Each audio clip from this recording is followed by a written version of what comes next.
Now what I'm going to try to do in this little, I don't know what we call these sessions. sounds like something it isn't. But anyway, one of the things almost everybody that ever restores a bike you run into is a thing you need to buy or make or do or whatever is replace the graphics, the badging. And I wanted to show some of the ways, we've done it several different ways, that they're all doable, they're very inexpensive relative to buying the stock stuff. Now, we ought to start right at the beginning. You're doing a restoration, you do the paint work, which most people can do, and you need to come up with these stickers. Well, if you buy them from some places, they're very, very expensive. Some of the ones are unobtainable. So even if they're not that expensive, you can't buy them for older and older bikes. And then there's the situation where you want to have something totally custom. You don't want to have anybody else have what you have, which is something similar to this. Now, what's happened, in fact, and I'll back this up. Joe wanted to have a custom helmet a couple of years ago, 2 years ago, 1 year ago, I don't remember. And so he made his own graphics with the computer. John Pothier usually has always done it for me.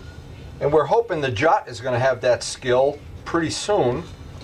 Now, I wanted to explain because people use these decals for a lot of things beside motorcycle restoration.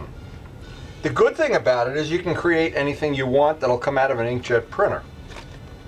The paper that we originally used comes two ways. It comes clear or white. The advantage of printing on clear paper is you don't have to cut out all the things in between the lettering.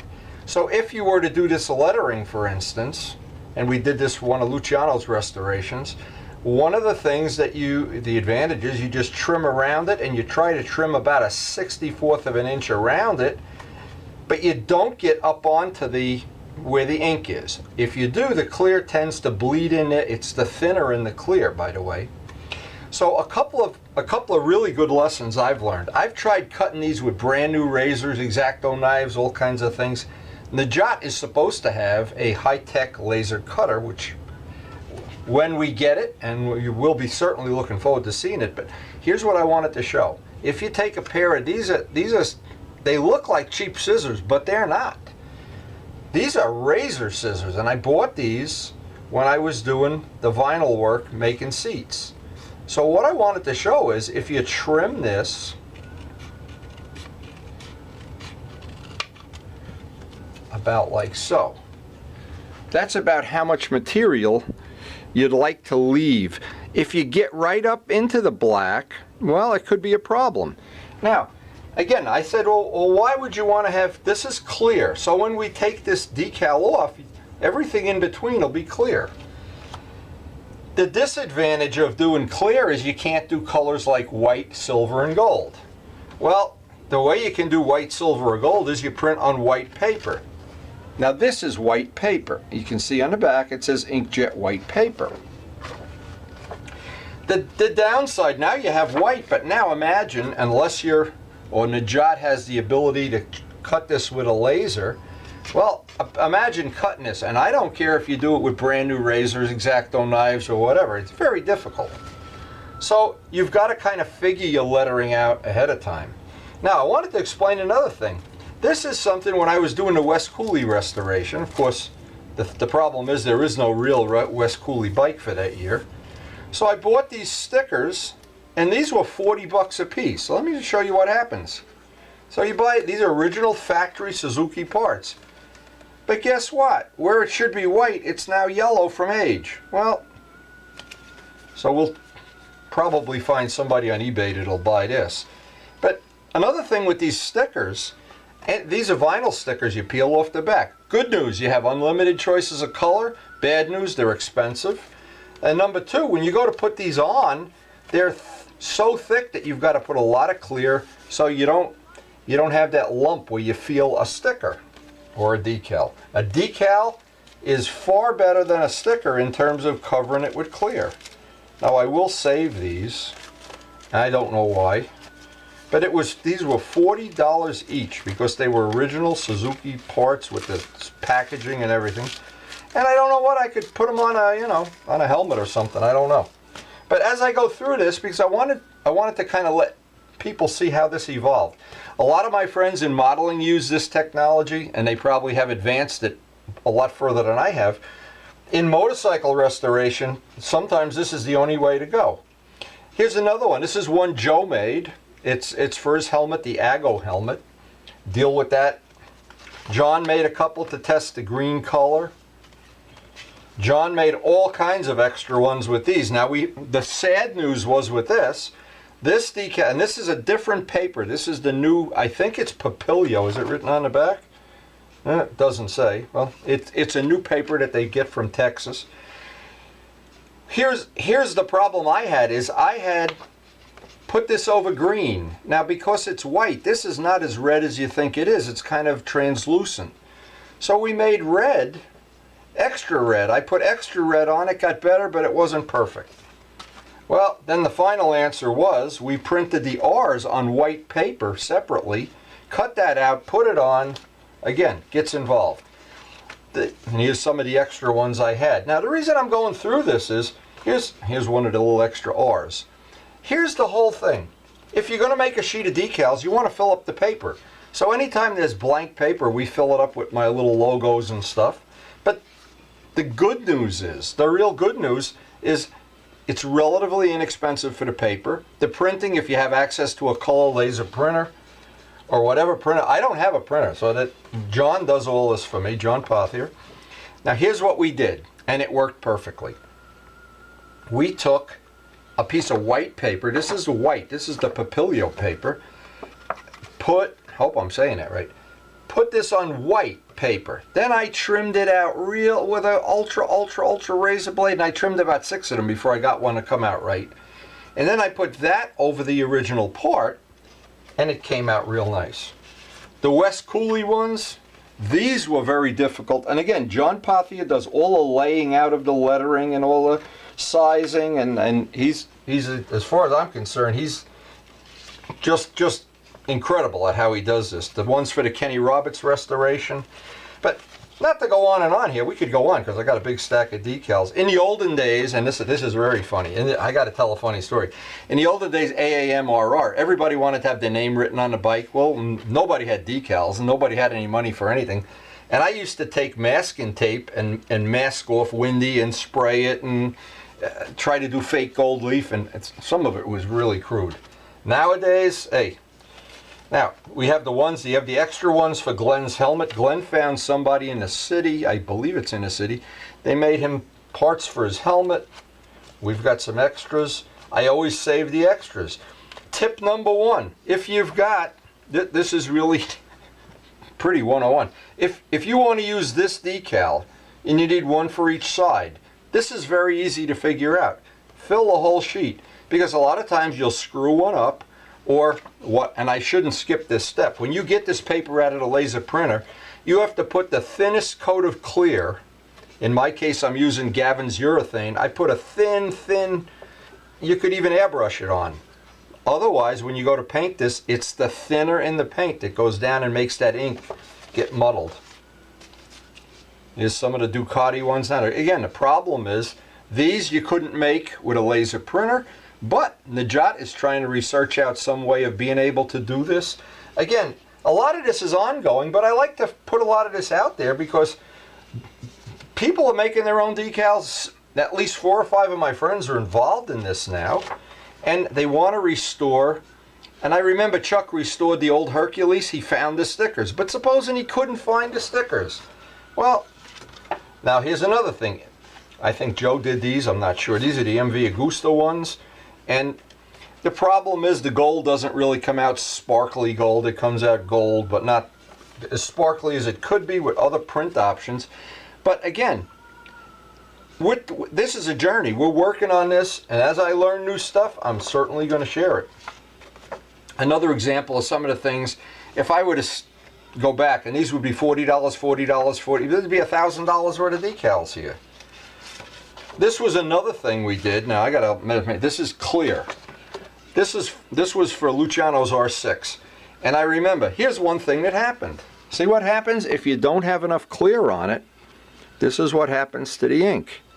So whenever we do make decals, and John knows I tend to not hit home runs here. I get 9 out of 10, but I never get 10 out of 10. There's always some, decals are like paint. There's always something. And on the way to my shop, there's a razor blade on the stairs. And everybody that's here says, why do you leave the razor blade there? I said, because some days the paint just doesn't work out the way you want, or a bird takes a dropping in it. And the razor is, you just go cut your wrists. Anyway, I wanted to show this because this is relatively inexpensive, relatively easy to do. And in fact, here's some of the extra ones for Joe's Agostini helmet we made. And it sounds like there aren't many people that within their circle of friends couldn't figure out how to do this, which is nice. So what it does is you're restoring an old bike, building a model plane, a guitar, whatever, and you want to put on something custom, one of a kind. You've got to have somebody like John. And the problem is most young people can do it. I can't. You can make these graphics up. Once it's in a computer file, even if you don't have the printer, you can send it to a friend or a person who can take that printer and print it.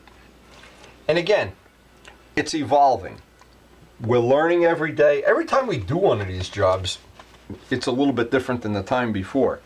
Now, just to make something up, I had, over the years, tried this. This is called Microsol. It's really, other people call it Solvaset. I don't know why. There's different brands of it. When I used to make model trains with, the decals were so small, you had to use a tweezer to put them in place. This would soften a decal. On big decals, I haven't found this necessary, but it is necessary if you're going to take a decal. I don't know what we could use as an example. If you wanted a decal to go around a corner, say, I'm just using a roll of tape, or bend around here, this would soften it up. But you got to be careful. Once you put this on, the decal gets a little bit softer. So again, if you just put the decal on, let's say, we'll take a typical decal here. And of course, I'm always, this bike I'm trying to make nostalgic. I wanted to put my AMA, now that I can afford to make decals at this point in my life, I'm going to put my name on, not with chalk or hand lettering or shoe polish. I'm going to make John Pothier real decals. So anyway, it's kind of a nice way to remember the good old days, which I think are the good old days. And anyway, this is a decal. It's all set to install. I was going to try to install one of these in real time if we have enough time on this video. I don't know that we will, and we could always make another video, of course. But we got the gas tank now on this project. We're pretty much ready to put the decals on. So step one is I had to put that clear on, let it dry overnight. Yeah, you could probably do it 20 minutes later. Yeah. There's always ways of rushing things, but the nice thing about living in a cold weather climate, there's no rush because there's always something else to do. This decal, a decal this size, once I figure out where I want to position it, I want to put it here, there, everywhere. If it's going to be a critical spot, like if it's going to run parallel to a stripe, I'll try to really eyeball it, but then if it's really critical, I'll take my little ruler out and measure it before it dries. Once you wet this and put it on, you've got a window of about 15 minutes before it actually is a problem that you can't move it, but then that's why you have extra decals. And if you want to take it off, warm water, just let it soak, it'll eventually pull right up. Now another thing, and this is one of the things, like in our track day group promotion, you must have, and what people do is they put a piece of blue masking tape and they write standard shift, Felici standard, Windy standard, whatever. So I had John make up nice little, which eventually are going to go in the spot that the track day group, the people that run it, call for that up there. Here's the nice thing. These decals, I think, just look a lot nicer than a piece of blue tape. Not that that would matter. But if you're going to do something and you can make it attractive instead of ugly, it's kind of pretty self-obvious. Now, what John did is he laid this out in such a way that it's very easy. There's nothing really to line up here. I wanted to show one in real time. This is one with the modern paper. I think it's Papilio. It comes from Texas. Mike Scott, I think, is using this same thing. It couldn't be any easier than this. You probably could look at your watch if you want to see. Now this, it seems like the glue on the Papilio paper releases a lot quicker than the glue on the old, whatever brand it was before. You get a clean paper towel here, just wipe the area. Although that's not really critical. By now it's already ready. I don't even have to check it. But you notice what happens is a decal wants to curl. When you wet it, the wet side always gets bigger. So as it gets bigger, it curls up into a V. You can get rid of some of that curl before you release it from the paper just by pressing it with your finger.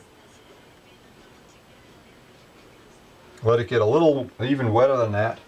I pretty much know, and this is not critical, by the rules or whatever, I know pretty much where this should be. I don't need to lay it out with tape.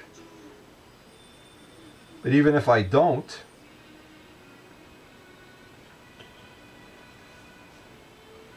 now the easiest way is, if you'll notice I always have a million Q-tips. I should buy stock in a company. I try to just, like a sunburst, start at the middle and work my way to the edge. Start in the center, work your way to the edge. Bigger decals require a little more making them fancy or whatever. On a big decal, what I've used is these, I have a million of these business cards. A business card is good. The soft side, it gets out some of the water that's in there. Now, what I've done, and it's a mistake to do it, I think what's happening, I did this a couple of times and then put it up by a heating vent to dry, and the heating vent dried it so quickly that the decal started curling up at the edge. So for about 2 minutes, some amount of time, I don't want to use any heat. My goal today is to get a coat of clear on this tank if it doesn't snow some more. We're in the middle of this big snowstorm coming this way. And once that's done,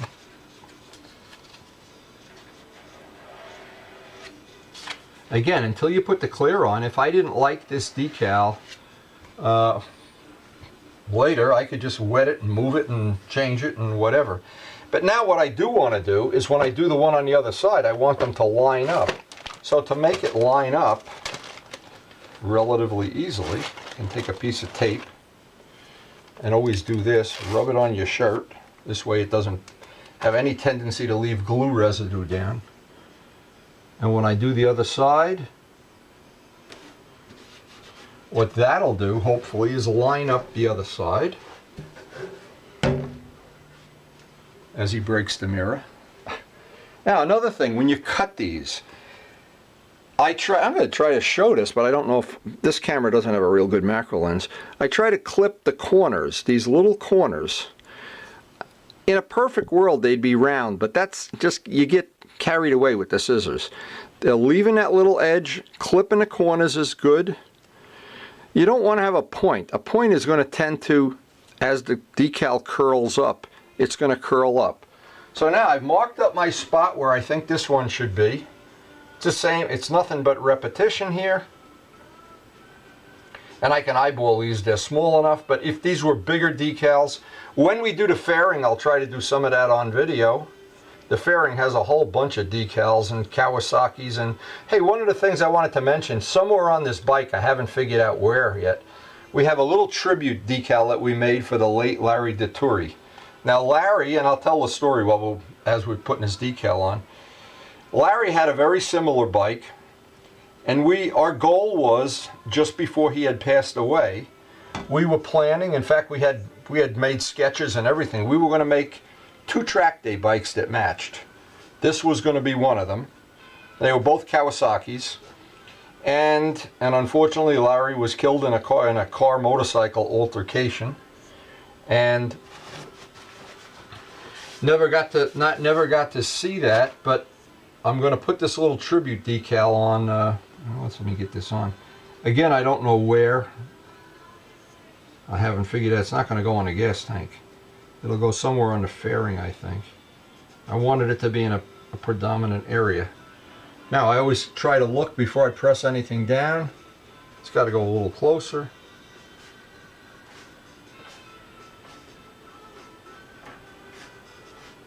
See, at this point, you can move the decal with your fingers even a little closer than that.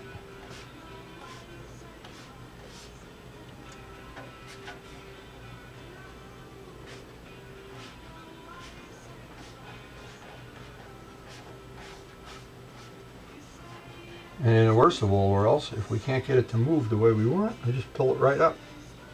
That's the nice part. I didn't really want to show that, but that's why you keep the razor by the door. It doesn't seem to hurt anything to pull a decal up like that and then put it back down. You do want to keep it straight.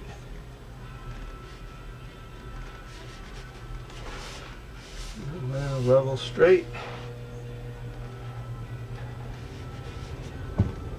The same thing. And once you get familiar with doing these, and always a good idea, it's my idea always is, if you're not sure about how you want to do something, get a can, practice with it, with a put them on a soup can until you get familiar with it.